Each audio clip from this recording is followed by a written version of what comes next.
Assalamualaikum warahmatullahi wabarakatuh. Kali ini kita belajar tema 1 subtema 3 pembelajaran 5 tentang macam-macam kelainan, gangguan, atau penyakit otot manusia. Yang pertama, hipertrofi. Hipertrofi adalah kelainan otot yang membesar dan menjadi lebih kuat karena sel otot diberikan kegiatan atau aktivitas yang terus-menerus secara berlebihan. Yang kedua, atrofi. Atrofi adalah kelainan otot yang mengecil, lemah, fungsi otot yang menurun. Penyebabnya adalah penyakit polimielitis yang dapat merusak sel saraf otot. Yang ketiga, stiff atau kaku leher. Stiff adalah kelainan otot karena adanya peradangan otot trapesius leher akibat gerakan yang menghentak secara tiba-tiba atau salah gerak. Kemudian ada tetanus. Tetanus adalah kelainan otot yang disebabkan adanya infeksi bakteri Clostridium tetani.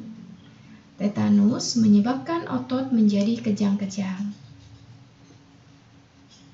Nah, bacalah teks bacaan berikut ini, kemudian cari ide pokok untuk masing-masing paragraf. Kita mulai dari paragraf yang pertama. Ide pokoknya adalah, sudah 2 hari ini leherku sakit. Untuk paragraf yang kedua, salah bantal menyebabkan leher tengeng atau nyeri leher. Ide pokok untuk paragraf yang ketiga, salah bantal adalah suatu penyakit yang sering terjadi pada saat bangun tidur, di mana leher terasa kaku dan tidak bisa digerakkan ke kanan dan ke kiri. Ide pokok paragraf keempat, salah bantal dapat terjadi dan dialami oleh siapa saja. Ide pokok paragraf kelima, penyebab tortikolis. Ide pokok untuk paragraf yang keenam, penyebab nyeri leher. Ide pokok untuk paragraf yang ketujuh, semua orang bisa mengalami nyeri. Ide pokok paragraf 8, apabila sudah terkena salah bantal, sebaiknya segera diobati dengan cara dipijat. Ide pokok untuk paragraf yang ke-9, sakit nyeri pada otot leher dan otot-otot pada bagian tubuh lainnya juga dapat diobati dengan menggunakan obat-obatan khusus untuk otot. Dan ide pokok untuk paragraf yang ke-10, cara agar terhindar dari penyakit salah bantal. Selanjutnya kita akan membahas tentang ciri-ciri komik. Ciri-ciri komik yang baik adalah yang pertama, hadir untuk menyampaikan cerita. Pesan dan informasi dapat disampaikan dengan menggunakan teks dan gambar. Yang kedua, proporsional. Keberadaan gambar dan teks yang berimbang membuat pembaca komik seakan-akan terlibat dan berperan langsung ke dalam cerita. Ciri-ciri yang ketiga, menggunakan bahasa percakapan.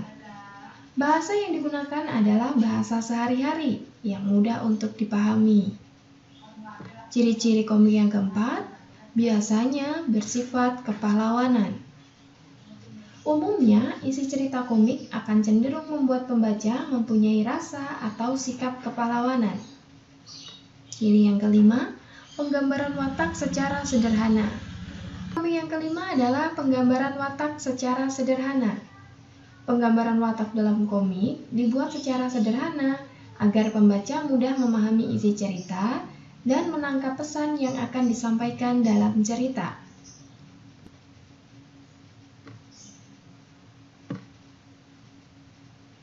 Dan ciri-ciri yang terakhir adalah menyediakan humor. Kata komik berarti jenaka. Humor dalam komik disajikan secara lugas sehingga akan mudah dipahami pembaca Dan biasanya humor yang disajikan sering terjadi dan ada di masyarakat.